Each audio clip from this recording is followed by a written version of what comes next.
French President Emmanuel Macron will arrive at the White House for a meeting with President Donald Trump. The two leaders will sit down for talks on Ukraine as Europe looks to rework its strategy in response to Trump's efforts to quickly end the war. Today, Ukraine marks 3 years since Russia's invasion.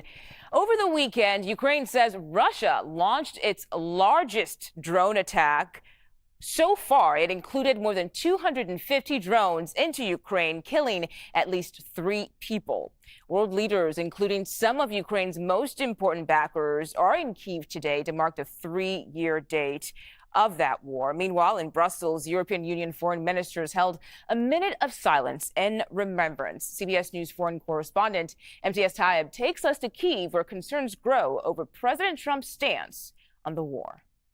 Well, as Ukrainians reflect on the 3rd anniversary of this brutal war, which has destroyed so many lives, you can see this building behind me, which was once a residential building. In fact, we talked to a woman who lived in this area, and she was in her home when Russia carried out the strike, which made all of this damage. And she said, now that she's living in temporary shelter, that she's hopeful the war will end, but doesn't know how it will, especially given the fact that we've seen President Donald Trump and Ukrainian President Volodymyr Zelenskyy really trade broadsides with each other over the past week, and many questioning just how this war will end, especially now that Ukraine hasn't been invited to those talks between the U.S.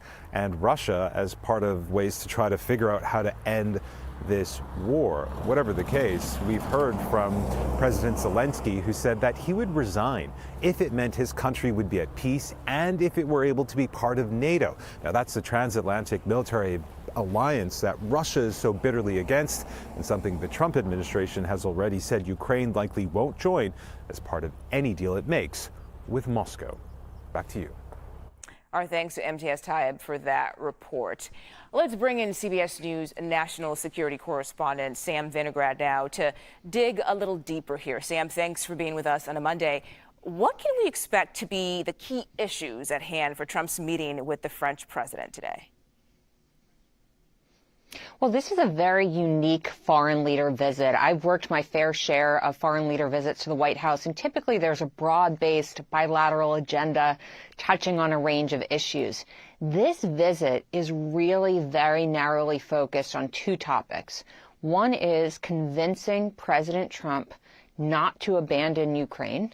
And second, there will likely also be some discussion on President Trump's policy on tariffs. Macron, for example, is traveling with his Secretary of Economy. But the focus is going to be on convincing President Trump that Europe is stepping up to the plate when it comes to helping to provide for Ukraine's defense, and convincing President Trump that abandoning Ukraine in favor of a ceasefire with Russia is ultimately not in the U.S. interest. So this is really a unique foreign leader visit in that respect. There's a very specific objective here.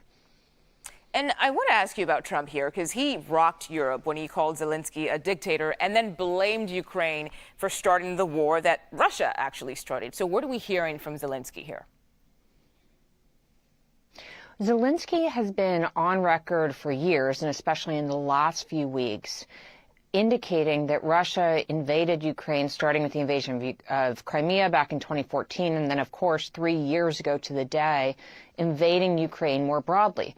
Zelenskyy has said that he would step aside if it meant that the U.S. would not abandon Ukraine and that Ukraine would have a path to NATO. I will note, however, if Ukraine is going to join NATO at any stage, if its membership is going to proceed, the United States just would have to be on board.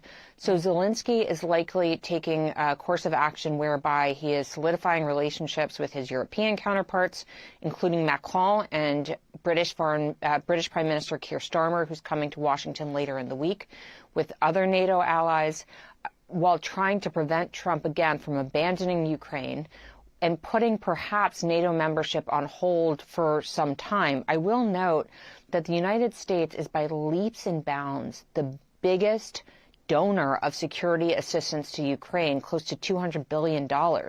It is expected that European countries are putting together a $20 billion euro security assistance package, but that is really a drop in the bucket versus what the United States has been spending and could spend. And right now, preparations are underway for a face-to-face meeting between President Trump and Russian President Vladimir Putin. You've helped past presidents prep for meetings with Putin before. Tell us about that process and what you'll be looking for when that meeting actually happens. Well, I will just note that negotiating with the Russians is one of the most complex undertakings any foreign official can undertake. The Russians are incredibly skilled when it comes to counterintelligence. They are incredibly skilled negotiators, and they know what the other party wants to hear. So preparing for a negotiation with the Russians does not just involve having a list of to-dos and deliverables. It also includes extensive preparation on how not to get thrown off course, what to watch out for. And I also want to add that when we think about the U.S. relationship with Russia, we're talking a lot about Ukraine right now and Russia's invasion of Ukraine. But as Trump talks about meeting Putin, it is worth remembering that our relationship with Russia has deteriorated not just because of Ukraine, but because of Russian direct attacks against the United States, cyber attacks, election interference, and of course other malign activity like targeted assassinations and more. So while Putin and Trump meet, President Trump is focused on a deal for Ukraine, but there are a range of other destabilizing Russian actions that should be on the agenda as well. Okay, Sam Vinograd, thank you so much for that insight.